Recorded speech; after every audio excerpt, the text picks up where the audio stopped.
On Second Shot, we tackle 2 new headlines every week to find out what kind of wisdom the world is dishing out today. And we want you to be a part of that. When you see a headline you want to take a second shot at, or if you're looking for advice, or just want to tell us what you think of the show, email us at secondshotcast@gmail.com. If you like what you hear, rate us on iTunes. This helps us move up in the ratings so more people will see us. And if you want to hear more, subscribe to the show so that the new episodes will get straight to you every single Friday. We love you. Thanks for listening and enjoy. Heath Oakes is a millennial mogul whose ignorance on fire led him to fail his way to success. Jenny Anchondo is an Emmy Award-winning journalist whose sharp eye and biting wit have led to her storied career in television. Together, they tackle today's headlines in a way only an odd couple with a dash of perfect opposite can. So kick back, relax, and join the conversation. This is Second Shot with your hosts, Heath and Jenny.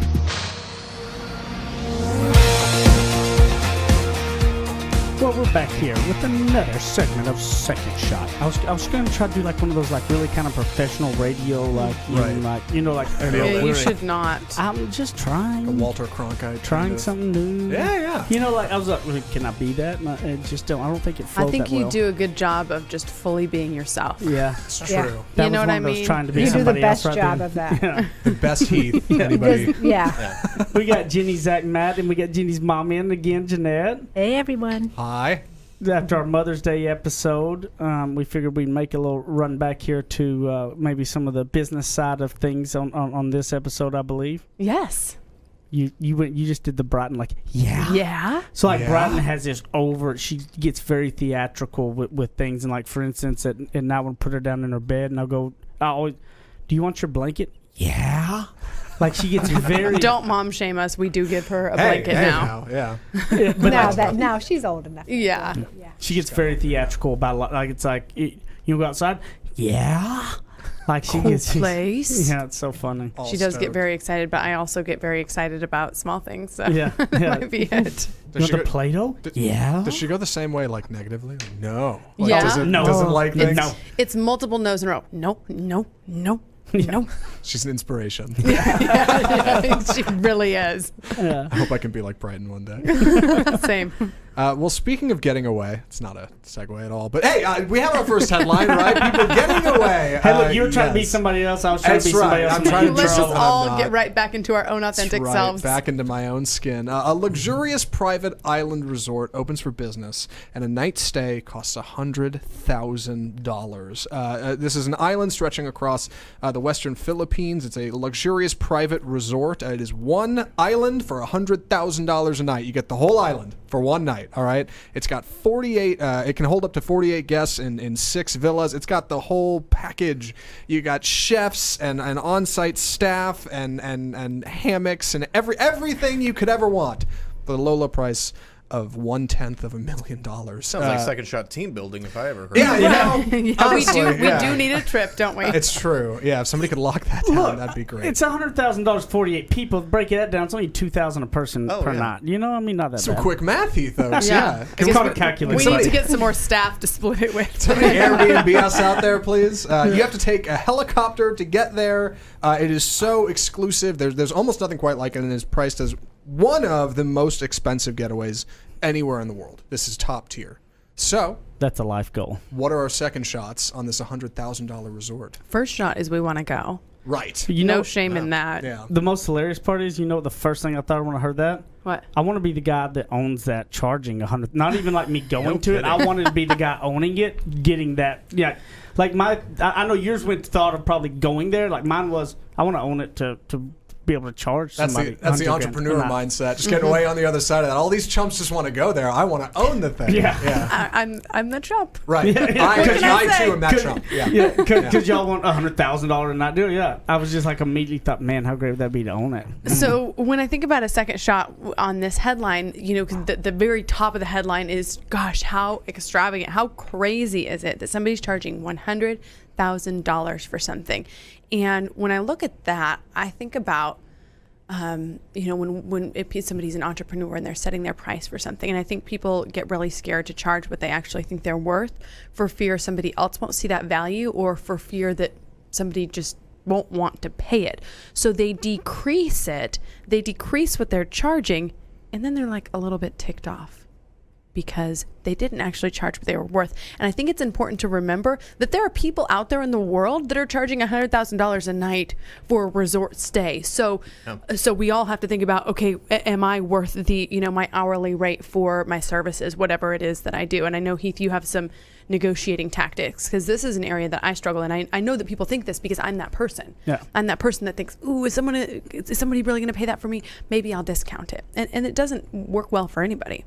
Well, here's one of the tips on that this story actually does a very good factor in when it comes to negotiating. Maybe negotiating your to buy a car or to buy anything like that, for instance, and getting your value worth, right? What you are, whether you're somebody that's got something you're selling and you want to have it up there. The shock value is one of the biggest keys of a negotiation part. And to have that shock value number that it is probably going to be so far off to get people really thinking different. So, for instance, and it's really hard for most people to do because it's very uncomfortable for people to think that can be a deal. So let's just say you're going to buy a car and it says $30,000, okay? Go in there and be like, I'll pay you $24,000. Most people are like, well, that's not going to happen. I mean, this car's a 28, 29,000. Go low. Go really low. Ugh, I hate this conversation so much. Whoa, why? She does. That's the sticker price. But I know, but I hate the back and forth. I hate the game. I know, but it's also like we live in the world. I guess we've got to play the game. Like maybe it is going to get your apartment rent, right? And they offer you a number. Go really low of it right off the bat. Because what it does is it's a psychological thing of getting people in a mode of, now that whenever you come back at them at 26,000, that sounds actually kind of realistic because you just threw out 24, right? Mm-hmm. So, for instance, let's say you're negotiating a salary, okay? Or you're going to work somewhere and you're asking for a salary. One of the biggest keys to do is, number one, get a little bit of research somehow, some way to finding out where that is. So, say you're getting paid $80,000, you just got out of school, and you got something, you're working somewhere, and you're wanting up for a promotion of some sort, okay? Do something. Ask people, look in people that you know in other companies, maybe in some similar roles, finding out there's a lot of job salary insights out there nowadays. You can go Google around and find. So say I was sitting there and it looked like a majority of people were getting paid, $95,000 for what I was doing, okay, before I go into negotiation. I would probably go in there and say one of the keys is a range on top of it, and have your low number a shock value number. So if it was $95,000, I'd probably go in there with $120,000 to $150,000 range, and right off the bat, and it's going to put them in this holy crap. Like if it's really around 95, is probably what in their head. Your bottom number's big, but the key with the range is it not putting people into a box, right? Like if you just give out one number, it makes people feel like they're backed into a wall. Oh dang! I just messed this up recently. Yeah. It can shut people down. Right. But if you give a range and that low number is still really high in the top end, then if y'all come settle on that, it feels like they're gonna feel like they got a good deal. So if you put one number and it's in a wall, people feel like they're backed into a wall. So one of those biggest things is that shock value. So if you're trying to pitch what you want worth, but you got to have a shock value that also, you got to have some kind of, if they go, where'd you get that from, right? Like you need to have some sort of with it, but give a range when you're asking for what you want, and put that bottom number a lot higher, because honestly, you're probably thinking, I'd obviously be go at 95 or 100, right? But if you go high, then more than likely you're going to settle there at that number or a little bit higher, and you give them the range. Does that make sense? Oh yeah, it does. Like I said, I just now you're sitting over there like sweating. sweating. We should have done this episode like 2 weeks ago. Yeah. One other really big piece when negotiating anything to do, other little tip on it can be not getting into this back and forth game, like you said you hate, right? Mm-hmm. Getting into a back and forth negotiation. I only want to pay $850 a month for my apartment rent, and they're at $950, and you go, well, why don't we meet in the middle at $900, right? It never works very well. Don't do that. Never split the difference. Never compromise. Never split the difference. So what do you do? What you want to do is, because you want both people to I'm always a fan of both people getting to feel good when they walk away. I don't like the bully mentality of somebody walks away a loser and somebody walks away as a winner. In any negotiation, the way you don't go back and forth on something So, Jenny, for instance, say you're the apartment leasing company, okay? Hello, sir. Yeah. And You've done this a lot. yeah. Would you like an apartment today? I have a Mrs. Fields cookie and a small bottle of water to offer let's you. do this real quick. You have done this before. I know. I really need to pay $850 a month for this apartment. You don't know this yet, okay? Okay. But you come out with $950 because that's what your rates. But I know I really need to beat $850, okay? Okay. Yes, we have a luxury apartment, 1 bedroom, 1 bath in Uptown Dallas for $950. Okay. How am I supposed to do that? Well, that's just what the rent is. For this area? Yes. And the rent here in that area? Yeah. We charge $950 for a 1 bedroom, 1 bath. Would Would you like to see a tour? To see a tour? Uh-huh. For a 1 bedroom, 1 bath? Yes, sir. Interesting. What am I supposed to do now? What's hard to role play with this is Well, I don't know what I'm supposed to do. I'm a terrible salesperson. I'm confused too. Right. no. What's hard to role play here is because you obviously are not an apartment leasing person, so you don't know your facts. So you would typically come out with that's not what you do. So that was a Well, bad I thing didn't for know. me to do. No. I'm telling you that Okay. was I put you on a bad spot because Okay. you're no. So but, what should I have done? But for instance, when you want somebody to talk, you want them to talk, and you don't want to have to come back and answer. Well, I can't do 950. I can do 900. You can always do what we call mirroring questions. So when they throw something out, you mirror that. It is a question back to them. And then how am I supposed to do that? If you got a number you're trying to come to, then you're going to give them the ability to keep talking, and you're not coming back with a number. So typically they would go into why all their facts and features of their apartment are worth more, and they would go into all of those things, right? Okay. Why that specific area is all that kind So of stuff. who ends up compromising? Well, they will always end up speaking out and going, well, you know what, my manager does have a $50 off promotion that I can give you, down to $900, blah, blah, blah. And you just keep asking them questions. Get them to keep talking. The more people talk, the more they say things that and they're going to throw out the stuff that give you that little deal that the manager's got a promotion of $50, so now you can use that against it, right? I mean, the biggest thing in negotiation is not going back and forth with battling a number, but just getting that person to keep talking. Because if you were really an apartment leasing person, you would have all this knowledge of your stuff, so you would keep throwing it out and keep talking, and you would almost not start negotiating with yourself because you don't feel backed in a corner. Because I'm not telling you have to do this, right? I'm just asking you questions. You keep talking. So one of the big things, shock value, throw a number, even though it's odd, either really high on what you want or really low on what you want. But the range has to be close to what you think they might actually pay you. No, the bottom number you still want to be high. Oh. But you want a range because the range helps not feel like it's backed into a corner of a one specific thing. I think it's also important to know who you're talking to, right? Yes. Like Totally. with this island, right? They're charging $100,000. That sounds ridiculous to me, but they're not wanting me to come there. They're not wanting me who's having to figure out how to get a flight there and all No that stuff like offense. that. Yeah. They're wanting people who $100,000 a night sounds like, well, yeah, I could spend that, right? I mean, I recently gave a freelance proposal to a university for a project, and I quoted them a higher price because they're dealing with more money than, say, an individual might. And they took it. They said, yeah, okay. So I knew, going into that, like, I'm not dealing with someone who's having to count their pennies. I'm dealing with someone who this is just part of a budget, and they'll be able to do it. And it worked out for me. So I think it's important to know. I think it's important to know who you're talking to on the other end of this deal, and whether or not you have that rope to say, yeah, I'm charging $100,000 a night. Come pay it or don't. Shock value. Put your range out there. Ask the calibrated questions back to people and get them to talk as much as possible. You don't have to come back with a lower number and split a difference. Just keep asking them questions. People love to talk, and they will end up talking and talking themselves into negotiating with themselves.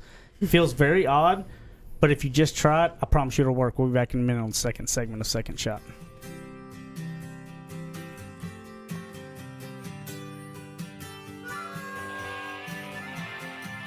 He makes up words, she translates them. Heath and Jenny host more of Second Shot, coming up on RNCN.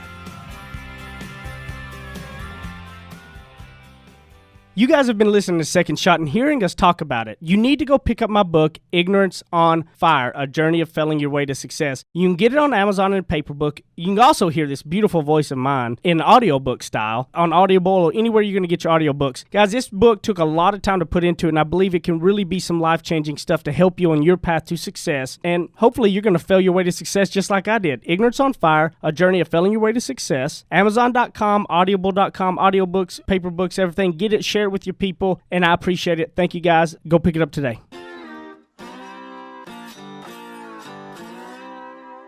Ready? Aim. Fire. Second Shot is back for another round on RNCN. I truly think just talking about negotiation in general is something that gives Jenny anxiety. It is. It is. Because I never want to feel like I'm trying to trick somebody or get something that somebody needs. Or I think about, like, what about their family, and what if this person really needs this bonus? I mean, like, I stayed at a gym because I figured out the bonus schedule for this particular gym I wanted to cancel, but I knew that he wouldn't get the bonus he got for signing me up, and I stayed on it for an extra 3 months. God, I would love to have you to I know. me selling you something. That's because you're so kind. Yeah. It's a See, it's because I'm nice. Well, But again, I go back to it. I don't believe in the bully tactic. I don't ever want to walk away from negotiation and somebody feel like they lost and I won. I don't like that. There is a way that we all get what we want. My thing is, I want you to make money on what you're going to be getting me, okay? But you're not making your whole month's paycheck on me. See, that's what I did. I stayed at the gym I did not use or like for 3 months. So he could get his bonus, and then I quit. 3 months isn't bad. I guarantee there's somebody listening to this show right now that's like, oh God, I've had one for a year Right, or I forgot to something. Like, cancel. that LA Fitness subscription has got to go. Oh, he did that. He'd had that LA Fitness thing for a while. That's just hard. because I forgot, though. Yeah. But that's what I mean. He forgot, and then it was like, oh, Yeah. Anyway. Right. Anyway, I will learn to get comfortable with this, just in the mindset of we're both going to win, and we're both going to come out successful on whatever deal I'm working on. Sure. Well, speaking of humanity circling the drain, we have a report from the UN. All right. That was what? Nobody laughed? Nobody? Okay. This is the driest. All right. Humans are accelerating the extinction of species. People are putting nature in more trouble now than at any other time in human history, with extinction looming over 1 million species of plants and animals, scientists said Monday. But the good news, it's not too late to fix this problem. The idea behind this article is that, according to co-chairman Eduardo Brandizio of Indiana University, that we have dramatically reconfigured life on our planet. The coral reef isn't doing so hot. We're cutting down lots of trees. We're doing our thing, and there's a lot of us. All right, and it's great, and things are good. But ultimately, it seems like we're changing direction, and the good news is that this isn't terminal. We can do something about it. We can change the way it feels like science says we're going. What are the hot takes here? Now, before we get going, disclaimer is... Big disclaimer. I do not want to get into a global warming, not global warming, and all that talk, because that is a very politicized, political thing, and I loved Jenny's second shot on this, and I thought she had a great second shot on this specifically, and so before everybody starts messaging about their thoughts on global warming, People that's already not what leaving we're... This is... Right. This second shot is I will great. say I'm pro-Earth. Yes. Yeah. I am pro taking care of it for what that's worth. I like this big blue rock we're spinning on. It's not so bad. It is awesome. Yeah. It is awesome. I love there's a Mother Teresa quote. I only feel angry when I see waste, when I see people throwing away things we could use. So I hear that. I know she's talking about more so environmental, waste is what she's referencing there, I'm assuming. But a second shot on this article and sort of how we can use this in our lives is, how are we wasting the resources of the people in our lives, or even wasting our own resources? Ooh. Taking things for granted. We get our body and we're born, and we either take care of it or we don't, and it either serves us or it doesn't long term. So that's like our resource. Same thing at work. You know how I hope everybody has had that coworker or that boss or that person that works for them that's just like always on it. They're always on it. They show up to every meeting. They stay late when you need to. They, remind you of things that you forgot. They make everybody else look good.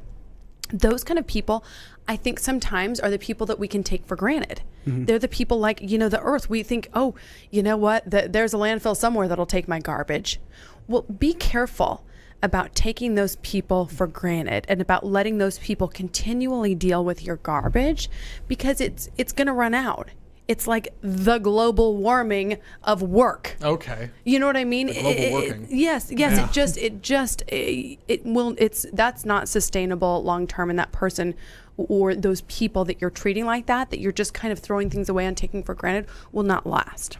Well, it's that typical thing of that high performer, and you keep putting things on them because you know they're going to get done. Sooner or later, they're going to be tired and go, I'm done. I'm out. And like you said, it's so key to not take for granted the people that, and maybe it's, say you're not a boss, but say it's a coworker. Totally. That y'all always bounce ideas off of and help each other. Like, maybe it's good to maybe just let them know you appreciate them every now and then, because don't you agree, it's not like you've got to go give them surprise Disney tickets to make it do. It's like a simple, like what your mom was talking about on the last episode was writing some handwritten notes and stuff. Like, maybe a little note of, hey, thank you for being a great coworker, I just want you to know I appreciate you.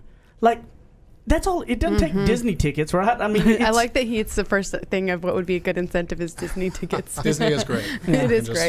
But you do a lot of that with your girls. We do that. Yeah, I do that with my girls. I'll give them a little coffee card, and we have a system at our work where we have preferred vendors. So if they are a preferred vendor of our club, we advertise for them, and then they will give us little gift cards for their business, coffee or restaurants or whatever, and they're kept with our manager. And when we have someone who has done something, above and beyond, we go and we get a card. And I have for my girls just several baskets, and they have their name on them, and I'll slip a little card in there.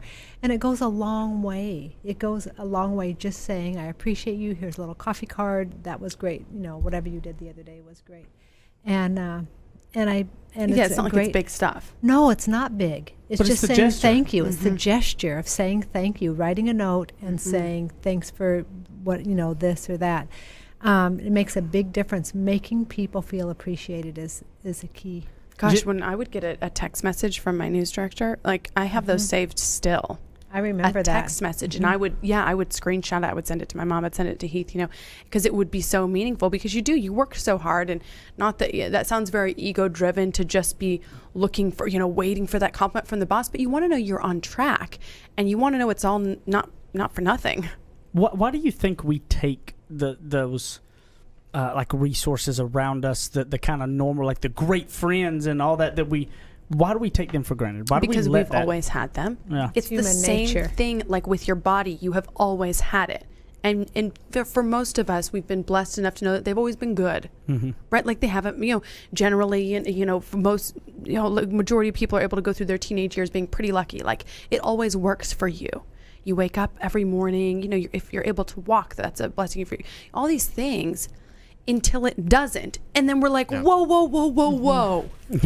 Hold on a second, my back hurts. Yeah. Or I'm swollen, or whatever it is, or you're getting an injury. Right. You don't have your arm, and you're like, oh my gosh, I really liked typing, and that was pretty essential to my job. Well, you never got up every morning. We're thankful for, wow, I feel so thankful to have this arm. We take it for granted because we've never not had those things, I think. I mean, there's a reason why people make big life changes after a heart attack or something like that. Whenever they suddenly are faced with the possibility like, my time here is not unlimited.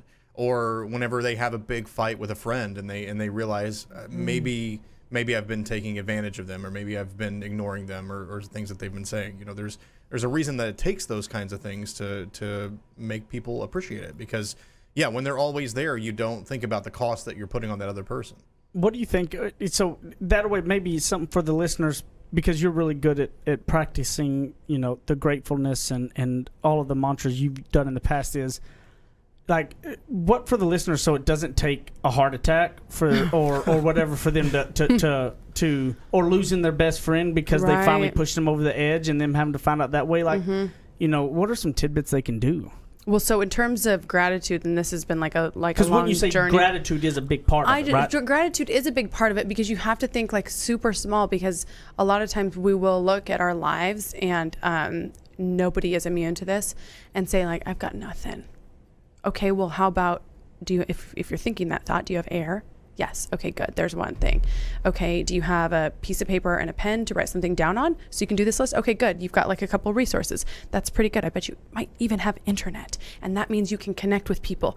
And do you have fresh air today? And do you have rain? Okay, well, some people say, oh, well, that stinks. It's a rainy day. Okay, well, it's watering your plants. And it's, once you start to think of those things, you'll start to think of the more tangible things like, okay, gosh, I'm going to this podcast and I'm going to have 4 people who I really enjoy spending time with, and I'm going to be with them for an hour today talking about this podcast. I consider those people friends. So now you've got friends. So I think that sometimes we can feel like really alone and lonely, but when you start counting up all of those different things, your mindset shifts to where you're starting to pick up on like small, exciting things like, ooh, there's really good selfie lighting in here. But silly stuff, you know what I mean? You'll start to pick up like, she went to the selfie light. I made it through that light. Or you know what? Traffic wasn't as bad today as it was yesterday. And I just think it gives an overall mindset shift. And here's the thing. When you're the person who's always noticing the like kind of cool but small things, other people want to be around you and will share those things with you. So it just is a domino effect. But I do think having gratitude in that area will then translate into not taking those other things for granted, because you start really small with like the simple stuff. Well, because if you start practicing gratitude every day, at some point you got to get really small, right? Because you got right, because you're gonna run out of stuff. Yeah. Like not everyone's having like a wedding every day or something like that. So I do 10 things. Well, and I ebb and flow with this. I'm not perfect with it. Nobody is. But I try to do in the morning. I try to write down 10 things, and I say thank you, thank you, thank you, thank you, thank you, thank you. Mine are more of a prayer. If that's this can work as not a prayer. It can work as just a gratitude journal. If you don't have time for the journal, I get it. Sometimes I'm with Brighton and I'm saying it in my head. Yeah. I'm like making her breakfast, because not everybody's got like this whole hour of morning routine to do. But sometimes I'm making her breakfast and I'm thinking, okay, I'm thankful that we have eggs this morning. Yeah. I'm thankful, that she's awake, and thankful that she wants to spend time with me and that I'm able to spend time with her. Yeah. And I think that if you take some of that, because I think if you practice gratefulness every day, like Jenny was talking about, you get to a point where you're really starting to really get grateful on the very small things, which that's what helps you realize that special relationship or that friend or that coworker that, they just are always there and doing it. And so you can easily leave them behind. But when you start really practicing gratefulness, those relationships will come to your mindset. So you don't let time go by and not thank them and let them know they're appreciated, because don't wait till the time comes where they're gone or something before you have to realize it the really hard way. So we'll be back on the third segment of Second Shot.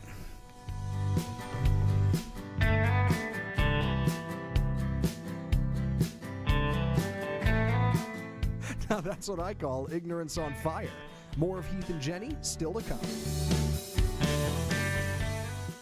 To all of my friends in the great state of Texas, if you have not taken advantage, I have a way to save you a ton of money. I have saved over about $3,000 in the last year, and I have no hassle. Go to energyogre.com, put in the promo code SECONDSHOT. Now listen, promo code SECONDSHOT, and you're going to get a free month just for signing up and saving a ton of money. So don't be crazy. Stop sitting around talking about, is this the real deal? And go do it right now. energyogre.com, promo code SECONDSHOT, and a free month. Thanks. Go get it now. Run. Kick off your boots or suit up. The choice is yours. Welcome back to Second Shot on RNCN. Not gonna lie, I'm always a little nervous when Jenny starts busting out things that we've got to try and eat on there. I mean, Matt and I have had deep scars on the show with eating. That I've never California roll. That was really harsh. That was really sad for you guys. I brought in some Mexican sweetbread, pan dulce. My mom made.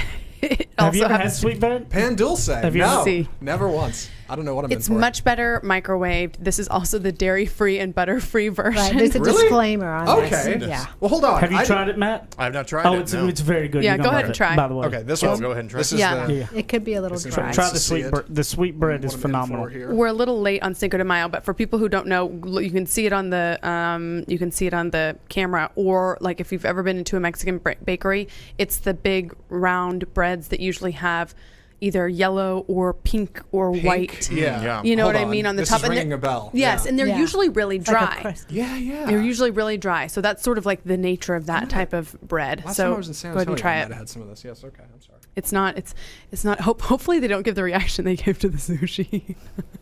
I know. No, this is much better than the Yes, sushi. Matt, I told you. Yeah. Yes! Like, Yeah. Matt, this is, I No, told this you. is great. Yeah, yeah. This is like the good stuff There's to no try. milk or butter in this? No. No. How's that even possible? I know, it's so soft. What was the secret, Mama? If you don't Well, mind. I used there is milk. There's hemp milk, Ooh. and there's cashew milk, Okay. and there's coconut oil. There's no butter. I was going to say coconut oil's got to And be the there's secret. Yeah. there's But isn't it so Egg. soft? It is really soft. But it's don't mind me. dairy-free. I'm just going to eat this. the for crust instance. should be butter and sugar and stuff, but I made it with honey. So it's I was trying. I No, think no, it it's came good. out pretty well. Oh, I thought it was very good. Now, the other treats we brought in, Irma went to Mexico, our nanny, and brought back my favorite food. I had to bring it in for you guys because I cannot eat this entire thing myself. It's mazepan, which is basically sugar and peanuts. This is not like marzipan, the No. cake frosting. No. This is very different. Very different. So here, Matt, put it Okay. on my camera. I'm going to show a picture of it, okay? Yeah, yeah. So everybody can see it on the camera right there. it's like What is this, like a little cookie or disc cake? or like a... And this is like so nostalgic Okay. for me. This makes me think of when my grandparents would go to Mexico and bring this back, or even just be in California because they would have it in California. But Oh, in it does Idaho, break up we did not quite a have bit. these. It is Oreo size, right? I'd say that's probably... Yes, Oreo size. Yeah, accurate. the standard measurement of food sizes. Well, I was going to say like a Do I small have to hockey wait until puck, but... ancient? No, you can eat it. My mom says, You, "Do just, I have you to don't... wait?" I was going to say, is this like a one-bite thing, or you kind of work on it in All I'm pieces? saying What am I getting is into here? that no, don't do it in one bite because it's like so super sweet. so sweet. Man, I like sweet, and that right there almost gave me a sweet high. Oh, man. Wow. It's a lot. Wow. Oh, wow. It's a It's too very, sweet. very rich. Oh, I Peanuts? love it. Kind of? Really Am I rich. picking up on that? Peanuts and Yes, Nuts? peanuts and sugar. It's almost Is like that a all that's in it? Good question. Very good. Wow. It's, oh wait, no, nope. It's just peanut, sugar, and artificial flavor. All natural That's what I'm ingredients. tasting, that artificial flavor. That yellow 5 is I knew really it, coming yeah. through. No, it's good. Yeah, this is good? really good. It's So wait, so good. is there a proper way to eat? Like, do you eat this with something else, or is it supposed to be It's, enjoyed by it itself? almost feels like it should be with something, right? like it's with so strong. coffee or Something to with cut it. milk or something? It's so strong. With Am I Kool the Aid. only one who just thinks it's perfect? No, and I'm not with too them. I don't sweet? need to cut it. I would eat. Yeah. I would eat 27 of these. Yeah, that's No, why I me had too. to. delicious. Me too. That's why I had to give away 4 of them and take the other wow. 300 back home with It's me. very bold. It's got a very specific flavor. It reminds me of like the little peanut butter candies that you get at Halloween. Yeah. Yeah. It has that flavor to it. Oh, gosh, this is good. Between this and the sweetbread, I've got quite the... Isn't that good? Little the setup. afternoon That's all- snack. that's here. right. Knack. Yeah. Little knack. No, No, pick no. me up. Brighton does That's a not good get nap. this, by the way. No. Matt, you said you had another thought on that last segment. Oh, yeah. So it struck me anytime we talk about this kind of stuff. It strikes me about how often I think about doing things like that, like giving someone a card or calling my parents or telling someone thank you or posting something on social media like you do these days. I think about it all the time, but I rarely do it. Why is that? I don't know. Well, I mean, it could be laziness. It could just be I get busy with something else. But I think that probably happens to a lot of people. Yes. Where these ideas go through your head. I mean, these are not foreign concepts, right? Right. It's just you don't go the extra. It's almost like thinking about it is good enough for you, and you don't Yeah. take So the extra true, step. Matt. Yeah. That's a really to- good. That to do is- it. Right. That's such a good thought to have a self awareness on that of realizing what he just said is sometimes you think about it and you think, oh yeah, that's good enough. Yeah, like, oh yeah, I appreciate that person. Yeah, absolutely. I mean, why? they- Which is good. I mean, it's good to do that too. Sure, But yeah. to express it. And I think sometimes we also want to make for me, I want to make such a grandiose gesture that I do nothing.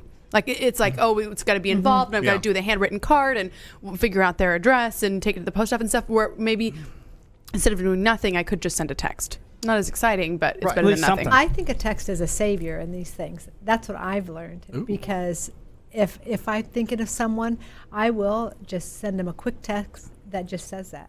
Thinking of you, thanks, a heart, whatever. An emoji. But yeah, A bitmoji. yeah, but Yeah. and I'm late to all these things, right, Jen? Like anything. I mean, You just got a smartphone last year, Right. so So, thank goodness she if can I'm do the late- heart Got emoji. Got So here I'm as fast late. as she could. I did get as fast as I could, right. and now I can text my thank yous. Yeah. But don't you think, Matt, like if instead of like what you probably do in your head is you get to this of how much it's got to be when you think about it versus what like Jeanette just said, you know, if you're thinking of somebody, just send them a text, say, hey, just thinking of you, hope all is right. Like why don't we just do that? Yeah, I mean, I think calling the parents is probably a big one. I know people are better at this than others, but I will think at some point during the day, oh, I need to call mom. I haven't talked to mom in a few days, and I don't do it because I think, well, I've got to sit down, I've got to block off time, I've got to do this. When I don't know, I drive to and from work every day. I could call her then. I could call her when I'm getting ready for dinner, or any number of time, any number of points during the day where I have 5 minutes of uninterrupted time just to say, hey, how's everything going? What are y'all up to? And I just don't do it because I feel like I need to schedule that, or I need to make some sort of grand gesture or something. I could stop on my way home and pick up a card from my wife and it just says, hey, thanks for taking care of the animals or doing whatever, and I don't do it. And it doesn't take that much. We just got. No. I think it's just taking that next step. Well, if you have that self-awareness of it now, like more so maybe it is next time that happens, you really take that step. And with all of us as well, is when it's like in our mind, it's fresh of thinking about it. You know, the other thing was, I've really been pretty easy on our listeners and not shaming them too hard on reviews and everything. You know you've thought about it. Yeah, but Exactly. I'm going to text them now. but as soon as I stop shaming, the reviews stop. Wow. You know, so I'm shaming you right now if you're listening, and you've listened to more than one episode and heard this, and you've not left us a review. It doesn't take much. Come on, guys. I need you. I need your help here. Yeah. We died off literally when my shaming stopped. Okay, so he's back with the shaming. Right. It's just the negative feedback is really working for our audience. So the way that you do it, by the way, if you're new to iTunes, is if you're listening on your phone, you just go click on the Second Shot podcast, which is what you're listening to right now. And then there'll be an option to you'll see the 5 stars in a row. Hopefully you'll give us 5 if you found it valuable. And then you can comment, you can give, if you have any feedback for us. I mean, if it's really like harsh feedback, you can just do it in the private group or send us an email at secondshotcast@gmail.com. Yeah. Don't put that on Front Street. Not like the pink stuff. No. Yeah, not like that. Don't do that. Yeah, don't do like Pink's audience. And so, we would love to hear from you. And also, people are just connecting in the Second Shot group. Second Shot Facebook group, and the email secondshotcast@gmail.com. Look, we would love to hear. That's what the emails are posting in the group. If you're in there, like if you have ideas or things you would like to hear us talk about or mention, like put them on there, like send them our way. Let us see them because we would love to hear what you want to hear about, anything you want to know about. Like we want your suggestions in any which way, shape, or form. If there's an expert you want to hear from, that you want us to interview, anything like that. Yeah, and again, I'm shaming you. Go leave us a rating and review. It is much, much appreciated if you do. Okay, so where can they find you? JennyandChondo.com, on Instagram, Facebook, Twitter, at Jenny and Chondo. At Apple Zackintosh on Twitter and Instagram. Facebook.com/group/Second Shot. Come join the conversation. We're all hanging out over there. You can find me at Matt Stoker1 on Instagram or in the Facebook group. Go there, tell me how thankful you are for me to be here. I know you feel that way. Thank you, Gaga, for being on again. It's my pleasure. Thank you for having me, and you can't find me anywhere, I guess. Go to my pages. She's in the behind the scenes. Yeah. Ed Heath Oaks at Ignorance on Fire and all this stuff. I love you guys. See you next time.